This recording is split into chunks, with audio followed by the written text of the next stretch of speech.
यानंतर 15 वर्षाचा थोडासा वरचा वयोगट आपण घेणार आहोत आणि त्याबद्दल डॉक्टर गीता खरे आपल्याशी संवाद साधणार आहेत. तर इथपर्यंतचं आपण जाणून घेतलं त्यांची मानसिक शारीरिक अवस्था, कुठल्या कुठल्या धोक्यांची संभावना या सगळ्या वयोगटामध्ये आहे हेही बघितलं. आता 15 वर्षाच्या वर, कारण तिथेही तक्रारी ह्याच असतात, फक्त त्याचं स्वरूप कधी कधी थोडं तीव्र झालेलं असतं. तर त्याबद्दल तुम्ही काय सांगाल? सर्वप्रथम मी श्रेयसीताई, पद्मजाताई आणि सर्व श्रोत्यांचे आभार मानते. श्रोता नाही तर वक्ता कुठला, त्याच्यामुळे तुम्हा सर्वांचे आभार.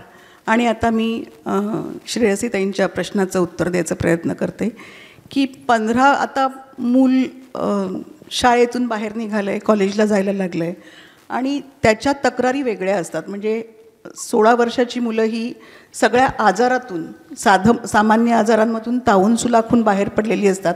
And they are young adults. तब्येती चांगल्या असतात, भूक चांगली असते, जोश असतो, नवीन क्षितिजासमोर असतात, नवीन स्वप्न असतात. तर त्यांच्या शारीरिक आजारांच्या बाबतीत जे मी फक्त एन्युमरेट करते की पोटदुखी, श्वसनविकार, डोकेदुखी, ताप, ह्याच्याबद्दल मी फार बोलणार नाही. शरीरातली लिपिड्स वाढणं म्हणजे मेद वाढणं, ट्रायग्लिसराईड्स वाढणं, रक्तशर्करा वाढणं, मुलींच्या बाबतीत पाळीच्या समस्या किंवा PCOD ज्याला म्हणतात, त्याला मराठी शब्द मला माहीत नाही, अचानक वजन वाढणं किंवा कमी होणं आणि थकवा जो मानसिक असू शकतो किंवा अतिताणामुळे असू शकतो, ह्याच्याबद्दल आपण पुढे चर्चा करूया. मानसिक आजारांमध्ये अति झोप न येणे, अवेळी झोप येणे, झोपेच्या वेळा बदलणे, खाण्याच्या सवयी बदलणे म्हणजे अति खाणं, स्ट्रेसमुळे अति खाणं किंवा स्ट्रेसमुळे न खाणं, ह्या सगळ्या समस्या आपल्याला दिसतात. आणि एस्पेशली मुलांमध्ये की तो माझ्या शेजारी बसतो ना, तो माझ्यापेक्षा बारीक आहे, माझ्यापेक्षा बुटका आहे, पण त्याला दाढी मिशी आली आहे आणि वर्गातली सगळी मुलं मला चिडवत आहेत की तुला अजून दाढी मिशी नाही आली. तर अशा मुलांच्या समस्यांबद्दल आपण चर्चा करूया. न्यूनगंडामधून आणि ह्या बाबतीत मी आत्ताच सांगू इच्छिते की हे जे शरीरातले बदल आहेत त्याच्या बाबतीत त्याच्या वडिलांनी त्याच्याशी बोललं पाहिजे. पद्मजांनी सांगितलं त्याप्रमाणे पौगंडावस्था हा काळ मुलांना सुद्धा हँडल करायला कठीण असतो आणि पालकांना सुद्धा हँडल करायला कठीण असतो. म्हणजे सडन हॉर्मोनल सर्ज म्हणजे एकदम हॉर्मोन्सचं प्रमाण वाढणं, शरीरातले होणारे बदल, मनातले होणारे बदल किंवा ऑपोजिट जेंडरबद्दल वाटणारं अट्रॅक्शन, हे कसं हँडल करायचं हे मुलांनाच कळत नाही. तर त्याच्यामुळे त्या बाबतीत म्हणजे या सगळ्याच बाबतीत मुलग्यांच्या बाबतीत मुलग्यांशी वडिलांनी बोललं पाहिजे आणि मुलींशी आईनी बोललं पाहिजे. बरोबर. कारण मला असं वाटतं की हल्ली आपल्याला मिळवायची जी माहिती असते ती इंटरनेटवरून मिळू शकतेच, पण तरीसुद्धा आपल्यापेक्षा आपल्या जवळच्यानी कोणीतरी समोर बसून आपल्या अनुभवातून सांगणं हे जास्त महत्त्वाचं आहे. त्यांनी चुकीची माहिती किंवा चुकीचे समज कदाचित असं होत नाही. चुकीची माहिती म्हणजे शाळेमध्ये हल्ली सेक्स एज्युकेशन रेग्युलरली 5वी पासून दिलं जातं, पण येस म्हणजे आपल्याला सध्या माहितीच्या मायाजालामधून, इंटरनेटमधून चुकीची माहिती मिळू शकते. आणि वडिलांचा मायेचा हात किंवा वडिलांशी सुसंवाद हा मुलग्यांच्या बाबतीत आणि आईशी सुसंवाद मुलींच्या बाबतीत असलाच पाहिजे. बरोबर. त्याच्यानंतर हे जे सगळे तुम्ही आता प्रॉब्लेम्स सांगितलेत की जसं इतर गोष्टींचं वय कमी झालं आहे तसं समस्यांचं वयसुद्धा कमी झालं आहे. म्हणजे पूर्वी ज्या समस्या 30, 35, 40 या वयोगटाला जाणवायच्या त्या हल्ली 15, 20 या वयोगटापासूनच मुलांना जाणवायला लागलेल्या आहेत. त्याच्यामुळे त्याचा एक वेगळा ताण आहे, त्याच्याबद्दल एक वेगळा संवाद झाला पाहिजे, हे बरोबर आहे. पण मग ह्या सगळ्यात पुन्हा एकदा महत्त्वाचं म्हणजे आहार आणि व्यायाम, म्हणजे त्यांनी बऱ्याचशा गोष्टी आपण कंट्रोलमध्ये ठेवू शकतो. तर त्याबद्दल तुम्ही काय सांगाल? आता आमच्या वेळचं पालकत्व म्हणजे आमच्या पालकांनी आम्हाला कसं वाढवलं आणि आम्ही आमच्या मुलांना कसं वाढवलं आणि आम्ही आता आजी होण्याच्या वयात आहोत, त्याच्यामुळे ती नवीन मुलं त्यांच्या मुलांना कसं वाढवतील ह्या जनरेशन्समध्ये त्यांच्या वृत्तीमध्ये किंवा त्यांच्या ॲप्रोचमध्ये किंवा कॉन्सेप्ट्समध्ये फरक पडला आहे आणि तो पडायला पाहिजे. म्हणजे काळानुरूप तो फरक पडायला पाहिजे. तर पूर्वी जंक फूड हा आम्ही विचारातच घेत नसू कधी. पण आता बहुधा ती काळाची गरज झाली आहे, कारण आई वडील दोघंही वर्किंग असतात आणि प्रत्येक वेळेला डब्यातला खाऊ देणं किंवा डब्यातलं जेवण देणं त्यांना जमतंच असं नाही. आणि आईला हे सांगणं भाग पडतं की मी तुला थोडे पैसे जास्त देते, जरा तू बाहेरच कॅन्टीनमध्ये खाऊन घे. आता मी जे सांगते ते म्हणजे माझ्या पेशंट्सच्या अनुभवामधून की बरीच मुलं सकाळी उठून डायरेक्टली उपाशीच कॉलेजला जातात आणि फक्त मधल्या सुट्टीत किंवा जेवणाच्या वेळेला कॅन्टीनमध्ये जे असेल ते म्हणजे बहुधा जंक फूडच खातात. समोसा. आणि आई त्याला काय देऊ शकते किंवा काय देते, बऱ्याच आई मदर्स करतात, बऱ्याच माता करतात. म्हणून सांगते की मी त्याच्याबरोबर ड्रायफ्रुट्सचा डबा देते. ड्रायफ्रुट्स हे जेवणाला सबस्टिट्यूट होत नाही. आणि ज्याला आपण ब्रेकफास्ट म्हणतो, ब्रेक द फास्ट, ते होणं गरजेचं आहे असं मला वाटतं. ते कुठल्याही स्वरूपात होऊ शकतं. म्हणजे तुम्ही सँडविच खाऊ शकता, पोळीचा रोल खाऊ शकता, केळी खाऊ शकता, फळं खाऊ शकता. मुलं चालता चालता सँडविचेस खातात, ते खाताना पण मी बघितलेली आहेत. म्हणजे ते तसा त्यांचा वेळ वाचवतात. हे करणं गरजेचं आहे, कारण पोटात इंधन नसेल तर डोकं कसं काम करणार. म्हणजे ज्या अभ्यासासाठी तुम्ही जाता तर ते कसं काम करणार. तर ह्याच्याकरता सकाळी ब्रेकफास्ट करणं गरजेचं आहे आणि जंक फूड कमीत कमी घेणं किंवा टाळणं गरजेचं आहे. जंक फूडचे दुष्परिणाम सुपरिणाम काय आहेत मला माहीत नाही. पोट भरतं हा सुपरिणाम म्हणायला पाहिजे. पण जंक फूडचे दुष्परिणाम म्हणजे मुलांच्या शरीरातला मेद किंवा फॅट्स वाढणं. ज्यांच्या फॅमिलीमध्ये 60व्या वर्षी डायबिटीस होता त्या मुलांना 15व्या वर्षी, 20व्या वर्षी, 30व्या वर्षी डायबिटीस होणं. मुलींच्या बाबतीत अतिरिक्त वजन वाढतं. एका वर्षात 15 किलो वजन वाढलं आणि मग त्यांना पाळीच्या समस्या सुरू झाल्या, PCOD झालं. पहिल्या 6 माहीत घेतलेला ड्रेस दुसऱ्या 6 माहीत होत नाही आहे. हे वजन वाढल्याचं लक्षण आहे. आणि ह्याच्याबरोबर म्हणजे अर्ली डायबिटिक्स किंवा अर्ली हार्ट डिसिजेसचा पाया इथे सुरू होतो. बरोबर. ह्याच्या बाबतीत आणखीन एक म्हणजे मुलांनी रेग्युलर व्यायाम केला पाहिजे. जी सायन्स किंवा कॉमर्सला गेलेली 12वीतली किंवा 11वीतली मुलं असतात त्यांना आजच्या काळात जवळजवळ चालण्यासाठी सुद्धा वेळ नसतो. म्हणजे आई त्यांना रिक्षाचे पैसे देते, टॅक्सीचे पण पैसे देते, चालायचा प्रश्नच येत नाही. बऱ्याचदा स्टेशनचे जिने चढायचा, पायऱ्या चढायचा सुद्धा प्रश्न येत नाही. तर त्यांनी रेग्युलर व्यायाम करायची गरज आहे. आणि तुम्हाला जिमखान्यात जायला नाही मिळणार, तुम्हाला घरात कदाचित अशी परिस्थिती असेल की तुमच्याकडे व्यायामाला जागा नाही आहे, निदान फास्ट वॉकिंग करा. 5,000 ते 10,000 स्टेप्स पर डे, 10,000 पावलं रोज चालायचा व्यायाम करा. योगासनं केली तर उत्तम. योगासनं हे व्यायामाला पर्याय नाही. योगासनं फक्त तुम्हाला व्यायाम करण्यासाठी फिट बनवतात. श्वसनाचे व्यायाम करता आले तर उत्तम, कारण आता सध्याचा जो दिवाळीचा सीझन आहे तेव्हा श्वसन विकारांचं प्रमाणही जास्त आहे. श्वसनाच्या व्यायामांनी नक्कीच त्यांच्या लंगच्या फुफ्फुसाच्या कपॅसिटीमध्ये फरक पडतो.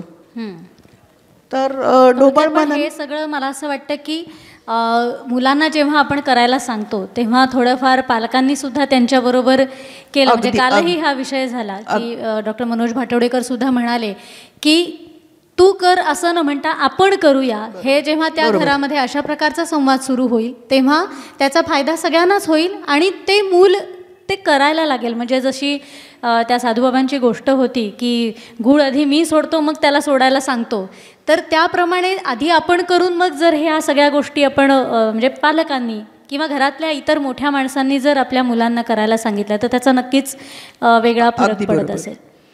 तर यानंतर जसं आपण आहार आणि व्यायामाबद्दल बोललो तसंच मला असं वाटतं की अनेकदा पेशंट्स येतात, औषधं सुरू करतात आणि मग जरा बरं वाटायला लागतं आणि मग तो डॉक्टरांशी असलेला संवाद मध्येच संपून जातो, कारण औषधोपचार अर्धवटात सोडले जातात की आता मला ठीक वाटतंय. मग अशा वेळेला तुम्ही काय गाईड कराल? काही ठराविक आजारांच्या बाबतीत मुलांनी औषधं व्यवस्थित घेतली पाहिजेत आणि पालकांनी तो औषधं व्यवस्थित घेतो की नाही बघायला पाहिजे, तो किंवा ती. काही मुलांना आकडीची औषधं लाँग टर्म चालू असतात, काही मुलांना हृदयविकाराची औषधं लाँग टर्म चालू असतात, काही मुलांना दमा असतो आणि त्यांना इन्हेलेशनल औषधं म्हणजे पंपनी देणारी औषधं 3 महिने 6 महिने या काळाकरता दिली जातात. क्षयरोगाची औषधं 6 महिने ते 2 वर्ष इतक्या काळापर्यंत दिली जातात. मधुमेहाची औषधं म्हणजे ॲडोलसंट किंवा यंग डायबिटिक्सना इंजेक्शन्सच घ्यायला लागतात आणि ती इंजेक्शन घेण्याचा मुलांना कंटाळा येतो किंवा तो एक बट्टा वाटतो त्यांना की सगळ्या मी कॅम्पला गेलो आहे किंवा मी ओव्हरनाईट कोणाकडे राहायला गेलो आहे आणि मला हे औषध किंवा हे इंजेक्शन घ्यायला लागतंय. सगळ्यांसमोर घेण्याची एक लाज वाटते. त्याच्यामुळे मग तो बंडखोरच त्या वयामध्ये मुलं बंडखोरच असतात. तर तो मुलगा किंवा ती मुलगी म्हणते नाहीच घ्यायचंय मला औषध, सोडून देते मी. 4 दिवस 10 दिवस 15 दिवस 1 महिना बरा जातो आणि मग औषधं न घेतल्यामुळे एखाद्याला आकडी येऊ शकते, एखाद्याचा TB उलटू शकतो, एखाद्याला डॉक्टर पद्मजांनी सांगितल्याप्रमाणे डायबिटीसची इमर्जन्सी येऊन डायरेक्ट ICUमध्ये ॲडमिट करायला लागू शकतं. तर ह्याच्यामध्ये पालकांनी त्यांना औषधं घेतात की नाही हे बघणं आणि त्यांचं मुलांचा प्रश्न असतो वाय मी, हे माझ्याच वाट्याला का आलं आहे. तर त्या बाबतीत त्यांचं म्हणजे असं नाही, प्रत्येकाच्या वाट्याला काहीतरी दुःख आलेली असतात. हे पालकांनी त्यांचं समुपदेशन करणं अत्यंत गरजेचं आहे. थोडक्यात त्यांचं मनोबल सतत वाढवलं पाहिजे आणि त्यांची रेग्युलर ट्रीटमेंट होते की नाही याकडे लक्ष दिलं पाहिजे. बरोबर. या सगळ्याबरोबरच जसं डॉक्टर पद्मजा म्हणाल्या की झोप हा अतिशय एक महत्त्वाचा काय म्हणतो फॅक्टर आहे आपल्या सगळ्यांच्याच आयुष्यातला आणि इतक्या तासांची झोप इतक्या वयाच्या मुलांना मिळाली पाहिजे असं एक सर्वसाधारणतः त्याचे काही निकष सुद्धा आहेत. तर त्याच्याबद्दल तुम्ही काय सांगाल? म्हणजे ती नसल्यामुळे, कारण हल्ली काय झालं आहे की संवाद हा व्हर्च्युअल पण खूप वाढला आहे. म्हणजे घरातल्यांबरोबरचा कमी झाला असला तरीसुद्धा मग रात्री मोबाईलवर चॅटिंग करत बसणं किंवा गेम्सच्या माध्यमातून इतरांशी कनेक्टेड असणं आणि मग ते खेळत बसणं, या सगळ्याच्यामुळे जागरणं वाढलेली आहेत आणि त्यांनीसुद्धा काही समस्या निश्चितच उद्भवत असतील. ह्याच्या बाबतीत शिक्षणाच्या ह्या टप्प्यावर म्हणजे 16 वर्षाच्या वरचं मुलं 11वीतलं किंवा 12वीतलं जागरणं कधीतरी होतातच. म्हणजे आम्ही डॉक्टर्स किंवा ह्या मेडिकलचं शिक्षण घेऊन ह्या पदापर्यंत पोचल्यावर आपल्याला हे आपल्या अनुभवातनं जाणवतं की जागरणं ही कधीतरी होणारच आहेत. कधी जर्नल्स पूर्ण करायला, कधी ॲक्टिव्हिटीज पूर्ण करायला, कधी वर्कशीट्स पूर्ण करायला, कधी कॉलेजमधल्या एक्स्ट्रा करिक्युलर ॲक्टिव्हिटीजची प्रॅक्टिस असते त्याच्याकरता हे जागरण होतं. फक्त जागरण हा नियम नको व्हायला. बरोबर.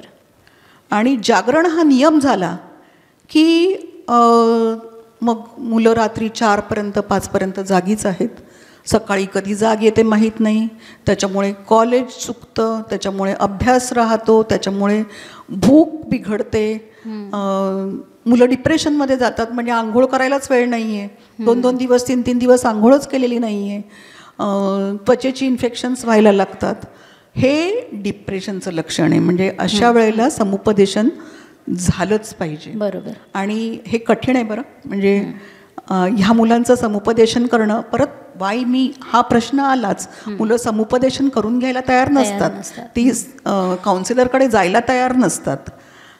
आणि म्हणजे रात्रभर हे जर अभ्यासाच्या बाबतीत असेल तर आणखी वेगळी गोष्ट आहे की तो एक त्याचा पॅटर्न झाला, पण तेही योग्य नाही. ॲज अ डॉक्टर तुम्ही अभ्यास वेळेत पूर्ण केला पाहिजे, दिवसा पूर्ण केला पाहिजे आणि रात्रीची शांत झोप तुम्हाला मिळाली पाहिजे. बरोबर.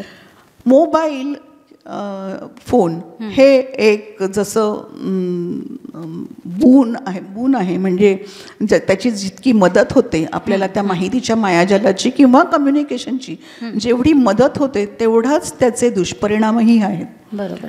आणि आता गेल्या 6 महिन्यात मला जे जाणवलं आहे ते म्हणजे मुलं ठराविक प्रकारच्या पाश्चात्य आणि कोरियन संगीताच्या मागे लागली आहेत. अच्छा. आणि ही मुलं म्हणजे मी कोरियन संगीत ऐकायचा प्रयत्न केला. मला काही त्याच्यात काय काव्य आहे ते मलाही कळलं नाही. पण ती मुलं रात्रभर ही गाणी ऐकतात, दार लावून डान्स करतात. ह्याच्यातल्या 2-3 मुलींची ह्या मुली होत्या आणि त्यांची उदाहरणं सांगते मी तुम्हाला, की आई सांगते काय कानात टिकल्या घालून बसली आहेस, आणखीन तुझ्या कानाला त्रास होईल, तुझ्या कानाचे पडदे फाटतील. त्या मुलीने दार लावून घेतलं. आई कुलपाने दार उघडेल, किल्लीने दार उघडेल म्हणून ती किल्ली स्वतःजवळ घेऊन बसली. आणि मग तिला पहाटे कधी जाग येते, झोप लागते काही कळत नाही. आई अलर्ट केव्हा झाली, ती मुलगी शाळेतून तिच्या तक्रार आली की परीक्षेत मार्क चांगले नाही आहेत, किंवा ही शाळेत बरेच दिवस आलेलीच नाही आहे. हे जेव्हा तिला कळलं तेव्हा शाळा म्हणजे हल्ली कॉलेज म्हणजे पण शाळा असते म्हणून, तर ते शाळेतून तिच्या तक्रारी यायला लागल्या. तेव्हा मात्र आई अलर्ट झाली. आई सुज्ञ होती आणि तिने डॉक्टरकडे गेली आणि डॉक्टरांचा सल्ला घेतला आणि त्यावर योग्य ते ॲक्शन्स घ्यायला सुरुवात केली. बरोबर. ह्याच अनुषंगाने म्हणजे जी मुलं कॉलेज बुडवतात किंवा शाळा बुडवतात त्यांच्या बाबतीत एक सीझन असतो. एक मला वाटतं सप्टेंबरमध्ये 12वीच्या सप्टेंबरमध्ये त्यांचे पुढच्या वर्षाचे 12वीच्या परीक्षेचे फॉर्म्स भरले जातात आणि तेव्हा त्यांना ठराविक अटेंडन्स असायची गरज असते आणि प्रिन्सिपलने नोटीस पाठवलेली असते की तुमचा इतका अटेंडन्स कमी पडतोय. मग मुलं येतात. बऱ्याचदा आई वडिलांना बायपास करून येतात, एकटी येतात तुमच्याकडे, आमच्याकडे, डॉक्टरांकडे, आणि डॉक्टर असं असं झालंय, मला तुमची मदत पाहिजे. आणि मुलं आमच्यापेक्षा स्मार्ट असतात बरं बोलण्याच्या बाबतीत, प्रेझेंटेशनच्या बाबतीत मुलं आपल्यापेक्षा स्मार्ट असतात, म्हणजे मार्केटिंग स्किल्स एक्सलंट. तर ती तो म्हणजे 2 मुलगे मला आठवत आहेत. तर त्या मुलांनी मला सांगितलं की माझा ना असा प्रॉब्लेम झाला आहे. मी वडिलांशी बोललो आहे, आईशी बोललो आहे आणि माझ्या गैरहजर राहण्याला आईची परवानगी आहे. मला फक्त तुमचं सर्टिफिकेट पाहिजे की मी 1 महिना आजारी होतो म्हणून. अच्छा. म्हटलं अरे टोटल नी रिप्लेसमेंट, गुडघ्यांची शस्त्रक्रिया झालेले पेशंट्स 2 आठवड्यात जॉईन होतात. बायपास झालेले पेशंट 10व्या किंवा 11व्या दिवशी जॉईन होतात. तुला मी कसं 1 महिन्याचं सर्टिफिकेट देणार? ठीक आहे, तुम्ही मला पॅचेसमध्ये द्या सर्टिफिकेट, 10 दिवसांचं द्या, ह्या 5 दिवसांचं नाही दिलं तरी चालेल. अशी त्यांची आर्ग्युमेंट्स असतात. आणि सांगायला थोडंसं दुःख होतं की ह्याच्यातल्या काही पालकांचा याला सपोर्ट असतो.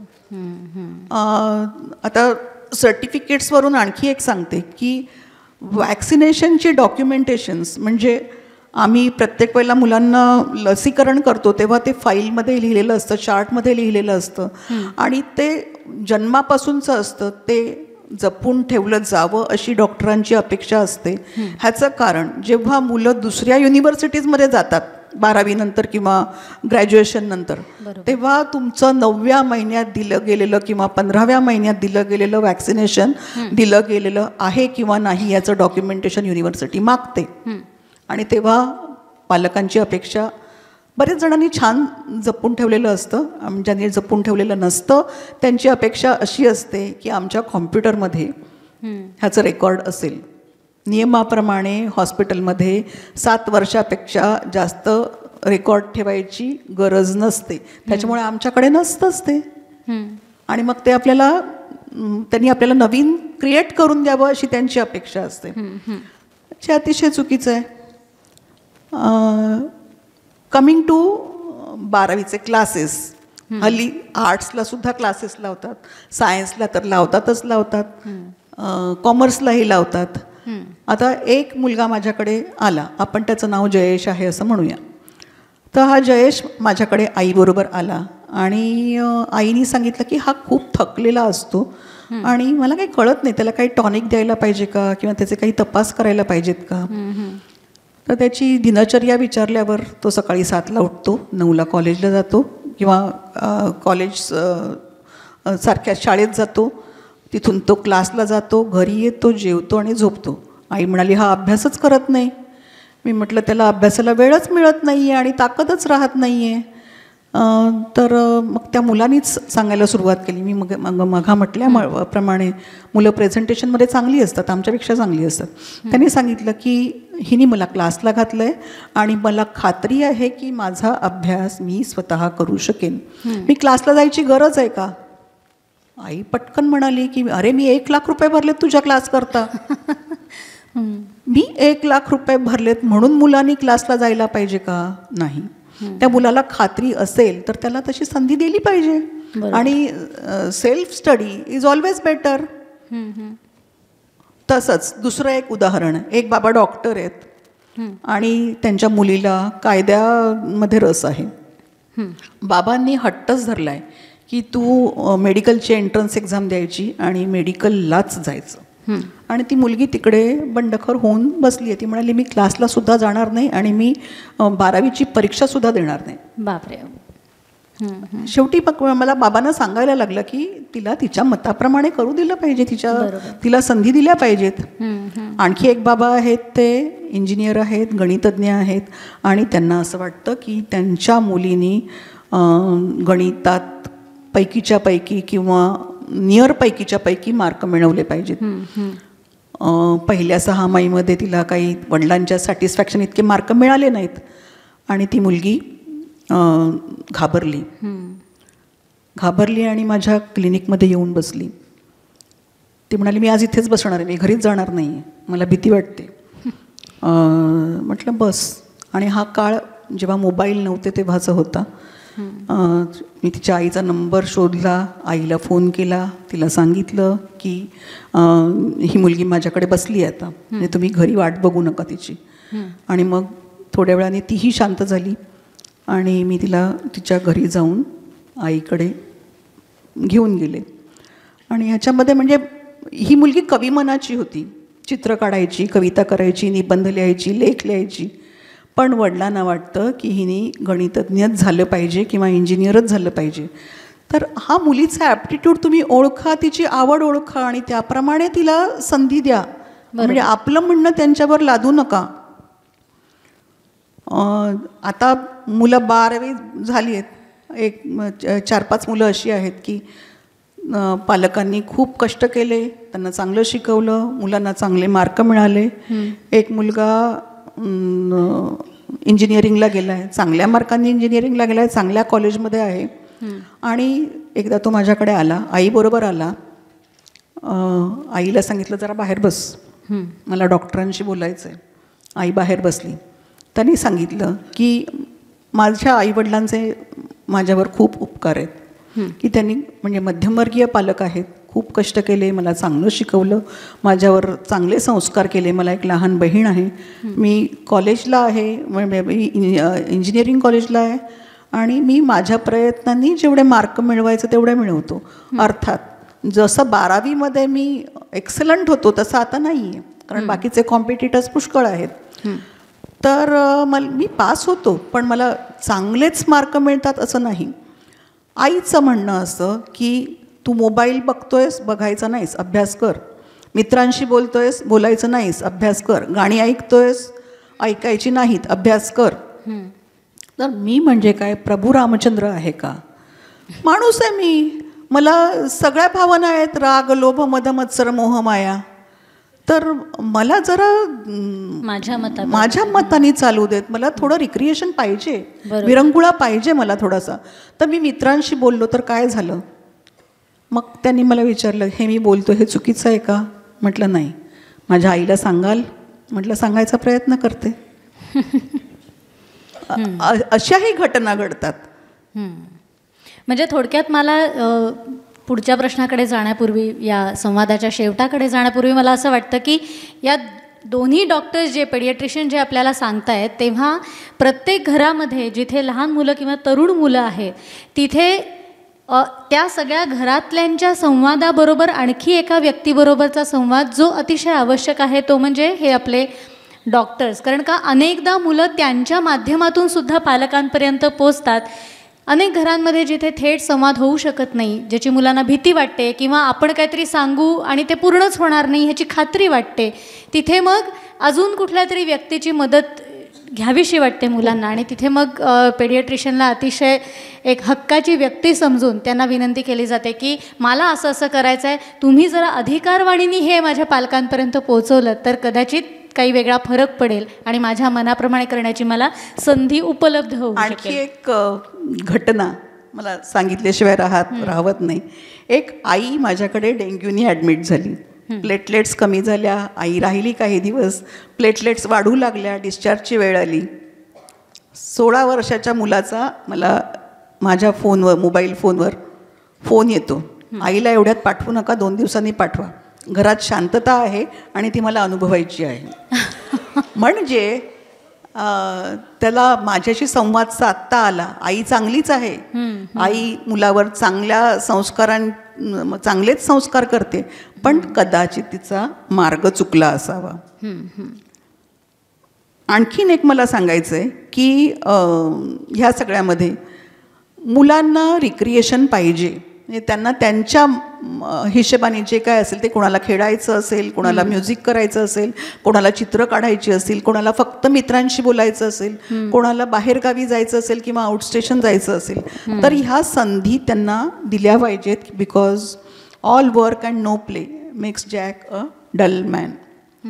आता आणखी एक मला हे सांगायलाच पाहिजे, आताची जी घटना आहे ती, एक प्रोफेशनल कोर्सला गेलेला मुलगा, चांगल्या प्रोफेशनल कोर्सला गेला आहे, त्याची आई उच्च विद्याविभूषित आहे, ऑफिसमध्ये चांगल्या पदावर आहे आणि ती एकल माता आहे, सिंगल मदर. आणि तिला काम करायलाच पाहिजे, तिला नोकरी करायलाच पाहिजे. हा मुलगा एका मुलीच्या प्रेमात पडतो. त्यामुळे त्याला आईने दिलेला पॉकेट मनी पुरत नाही त्या मुलीच्या गरजा पूर्ण करण्याकरता. एके दिवशी आईच्या लक्षात येतं, अरे इथे घड्याळ होतं ते कुठे गेलं, इकडे एक तांब्याचा फ्लॉवर पॉट होता तो कुठे गेला, घरातली पितळेची भांडीही दिसत नाही आहेत.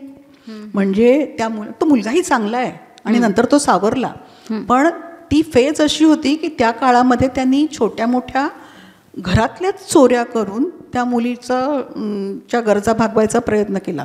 कालांतराने त्यांचं प्रेमही तुटलं, कारण ते फक्त ह्याच गरजांवर अवलंबून होतं. तो प्रश्न वेगळा. पण आता इथे तुमचा मुलगा काय करतो किंवा तुमची मुलगी काय करते ह्याकडे पालकांचं लक्ष हवंच. आणि जर तुमचा मुलगा काय करतो आणि काय करते हे बघायचं असेल तर कुठल्याही कॉलेजच्या बाहेर एक चक्कर मारली तर आपल्याला कळतं की आपल्या मुलांनी हे करायला नको आहे. नक्कीच. आणि आणखी एक आता म्हणजे एक शेवटचा जाता जाता संदेश की इंटरनेट हे माहितीचं मायाजाल असलं तरी तो डॉक्टर नाही.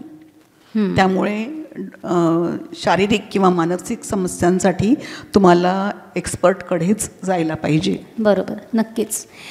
आणि अगदी एक छोटासा प्रश्न, कारण मी काही घरांमधून तो अनुभवला म्हणून विचारते की जेव्हा मूल आजारी असतं, लहान मूल, तेव्हा कधी कधी 2 टोकाचे अप्रोच असतात पालकांचे. काही होत नाही रे तुला, काय तुझं सगळं नेहमीचंच आहे, किंवा अशा पद्धतीचं. म्हणजे थोडक्यात बऱ्यापैकी दुर्लक्ष करायचं किंवा अति पोपाळायचं. म्हणजे अरे बापरे शिंक आली का, झालं आता याला खोकला होणार, मग पुढ्याला दम लागणार. म्हणजे तो पाढा त्याच्यासमोरच वाचायला सुरुवात करायची. आणि म्हणून घाबरून, म्हणजे माझ्याही ओळखीत अशा काही आहेत मुली की ज्या आपल्या मुलाला कफ होईल या भीतीने AC नको म्हणून हॉटेलमध्येच नेत नाहीत, मॉलमध्येच नेत नाहीत, नाटकं दाखवायलाच नेत नाहीत, थिएटरमध्ये इतर मुलांमध्ये मिसळूच देत नाहीत. आणि 5, 6, 8 वर्षापर्यंत मग या सगळ्याचा म्हणजे शेवटी हा एक नकारात्मकच संवाद झाला की थोडंसं झालं की अरे बापरे आता तुला हे पुढचं होणारच, हे थोडक्यात तुम्ही त्याच्या मनावर एक प्रकारे बिंबवताय. ते मुलंही घाबरून जातं. मग त्याला विचारलं काय येतोस का, नको नको माझी आई म्हणे तिकडे नाही जायचं, मग तू आजारी पडशील. हे इतकं फिट बसतं त्या मुलांच्या मनात आणि त्यांनीच ती मुलं आजारी पडतात की काय असं मला अनेकदा वाटतं, घाबरूनच. तर या पालकांना तुम्ही काय संदेश द्याल? आपण जिथे राहतो त्या परिस्थितीचा किंवा त्या समाजाचा आपण भाग असतो. म्हणजे जर आताच्या समाजामध्ये मला गौरी गणपतींची गाणी गाण्यासाठी भाग पाडलं तर ते मला यायला पाहिजे. मला जर शाळेत नाटकात भाग घेण्यासाठी बोलवलं तर ते मला यायला पाहिजे. मला भोंडल्याची गाणी आली पाहिजेत, मला गरबाच्या स्टेप्ससुद्धा आल्या पाहिजेत. पण म्हणजे हे उदाहरण झालं. जेव्हा तुम्ही एका ठराविक भौगोलिक परिस्थितीमध्ये राहताय तेव्हा एखादा आजार होणं हा त्या परिस्थितीचा भाग असतो. म्हणजे त्याच्यापासून तुम्ही मुलांना किती प्रोटेक्टेड ठेवणार, ठेवू नये. मूल ही कोरी पाटी आहे किंवा मूल हे घडत जातं.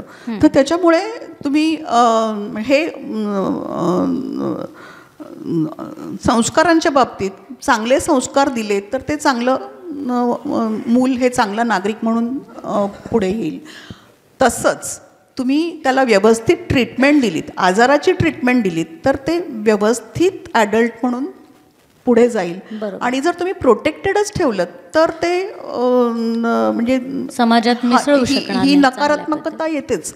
आणि ह्याचं कसं होतं, बघ तुला काय होतंय ते सांग, कुठे दुखतंय सांग, इथे दुखतंय का, मग ते मूल बेंबीकडे बोट दाखवतं. डोकं कुठे दुखतंय, इथे बोट दाखवतो. लिडिंग क्वेश्चन्स कधीही विचारायचे नसतात. म्हणजे मूल बरं झालं की खेळायलाच लागतात. मुलं इनोसंट असतात, मुलं नाटकं करू शकत नाहीत. बरोबर. तर लिडिंग क्वेश्चन्स कधीही विचारायचे. जसं सुधारतंय तसं त्याला सुधारू द्यावं आजारातून जेव्हा मुलं बाहेर येतात तेव्हा. बरोबर. थोडक्यात प्रत्येक परिस्थितीत आपण आपला संवादाचा जो बॅलन्स आहे तो योग्य रीतीने सांभाळत कुठेही नकारात्मकता आणि कुठेही अतिउत्साह या दोन्ही टोकांकडे न जाता जर आपण आपल्या मुलांना वाढवू शकलो आणि त्यांना घरात एक चांगलं आश्वासक वातावरण निर्माण करू शकलो आपल्या संवादातून, तर त्यांच्या सगळ्या समस्या बऱ्यापैकी आटोक्यात राहायला मदत होईल. आणि ती जर आपल्याला काही सांगत असतील त्यांच्या कुठल्या शारीरिक मानसिक समस्यांबद्दल, तर त्याच्याकडे जागरूकतेने बघून त्याला कुठेही बाजूला न सारता त्याला कॉन्फिडन्समध्ये घेऊन विश्वासाने जर आपण त्या गोष्टींकडे पाहिलं तर त्याही समस्या जर निर्माण झाल्या असतील तर वेळीच आटोक्यात येतील. तर आपल्याकडे अनेक तज्ज्ञ मंडळी आहेत, कालही आली होती, आजही आहेत. त्यांची मदत वेळोवेळी घ्यायला काहीच हरकत नाही. मोकळेपणाने त्यातून आपलीच उन्नती होत जाणार आहे आणि आपलाच विकास होत जाणार आहे. त्याच्यामुळे ऐक ना गं आई या कार्यक्रमातलं हे पहिलं जे मुलाखतीचं सत्र आहे 2 पेडियाट्रिशियन बरोबर संपन्न झालेलं, ते आत्ता इथे आपण थांबतोय, विराम घेतोय.